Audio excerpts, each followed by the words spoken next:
semua, perkenalkan kami dari kelompok 4. Kami akan mempresentasikan sebuah video yang bertema mengenai peristiwa gerakan 30 SPKI. Yang saya hormati dosen pengampu yaitu Ibu Desi Marlijar, dan perkenalkan saya sendiri Eka Retnosari dan dua rekan saya yaitu Rina Kurnia, yang satu dan Nisa. Mari saksikan video kami berikut ini. Bye bye.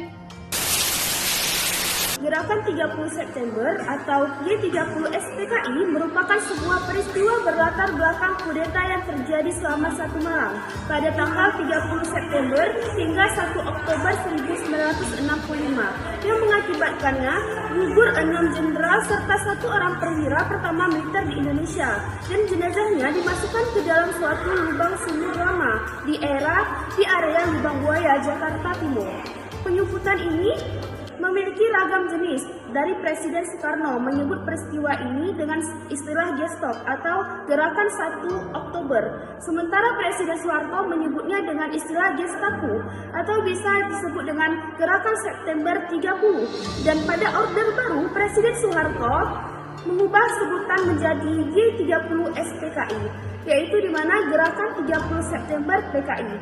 Oleh karena tudingan bahwa Partai Komunis Indonesia (PKI) bertanggung jawab atas peristiwa ini, jadi korban kekejaman tragedi ini berada di Yogyakarta dan Jakarta. Berikut adalah 4 akar masalah yang terjadi pada peristiwa 30 SPKI ini. Yang pertama yaitu ada pembentukan Angkatan Kelima PKI yang merasa masih sangat lemah ketika menghadapi Angkatan Darat atau TNI yang disebut dengan Angkatan Darat atau AD. Ini membentuk Angkatan Kelima. Angkatan Kelima terdiri dari buruh dan para petani yang dipersenjatai. Sebaliknya, Soekarno mencari sistem yang didasarkan pada sistem desa tradisional yang mengedepankan diskusi dan konsisten.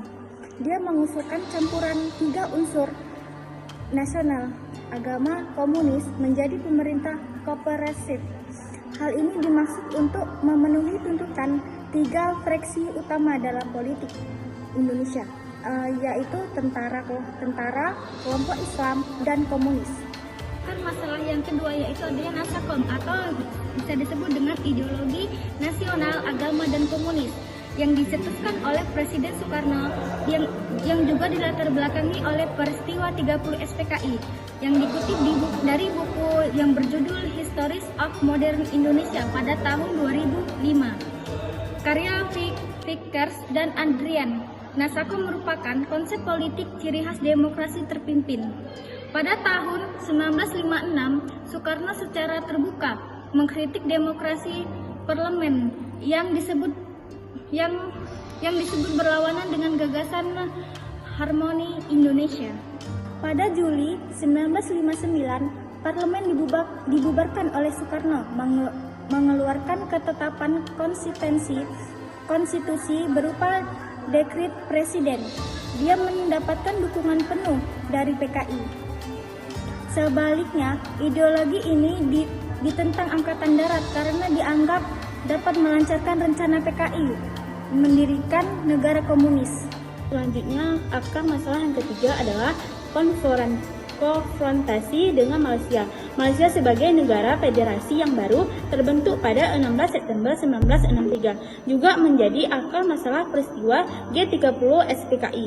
Jadi, konfrontasi Indonesia dan Malaysia mendekatkan Soekarno dengan PKI. Berdasarkan buku Indonesia dalam Arus Sejarah Jilid 7, pasca revolusi karya Dahana, terjadi demonstrasi anti-Indonesia di Kuala Lumpur dengan menyebabkan Perdana Menteri Malaysia Tunku Abdul Rahman menginjak lambang Garuda. Insiden itu menyebabkan kemurkaan Presiden Soekarno. Dia kemudian menyuruhkan pembalasan dendam dengan slogan Gayang Malaysia dan memerintah TNI Angkatan Darat untuk melakukannya. Letjen Ahmad Yani tidak ingin melawan Malaysia yang mendapatkan bantuan Inggris. Dia menganggap tentara Indonesia untuk memadai untuk berperang dalam skala itu. Sedangkan kepada Kepala Staf TNI Angkatan Darat AH Nasution menyetujuinya karena khawatir isu Malaysia akan dimanfaatkan PKI untuk memperkuat posisinya di bidang politik Indonesia. Perbedaan pendapat ini menghasilkan peperangan yang setengah hati di Kalimantan, bahkan mengalami kekecewaan Presiden Soekarno terhadap TNI Angkatan Darat membuatnya mencari dukungan kepada PKI. Selanjutnya, ada akar masalah yang keempat, yaitu di mana pembantaian perwira TNI. Situasi politik Indonesia semakin genting pada September 1965. Kala itu muncul isu kudeta oleh Dewan Jenderal di Angkatan Darat. Jadi menurut PKI, Dewan Jenderal akan mengadakan kudeta untuk menjatuhkan Presiden Soekarno dengan bantuan Amerika Serikat. Inilah yang memicu peristiwa G30 SPKI. Soekarno disebut-sebut menanggapi isu ini dengan pemerintahan pasukan Cakrabirawa untuk menangkap dan membawa para jenderal TNI untuk diadili. Namun dalam prosesnya beberapa oknum pasukan ini tersalut emosi, justru melepaskan tembakan sehingga menewaskan 7 petinggi TNI AD. Para korban kemudian dibuang ke sumur tua atau dinamai Lubang Buaya di Pondok Gede, Jakarta. Akan menjelaskan pemenang peristiwa G30 SPKI adalah Jenderal Soeharto dan pemerintahan Orde Baru yang dipimpinnya. Jadi peristiwa ini membuka jalan bagi Soeharto untuk mengambil alih kekuasaan dan memulai era Orde Baru yang berlangsung hingga tahun 1998. Jadi dengan demikian, meskipun kudeta G30 SPKI gagal secara langsung, jadi peristiwa ini memiliki dampak yang signifikan dalam sejarah Indonesia, membentuk arah politik dan sosial dengan negara selanjutnya. Sekian, terima kasih.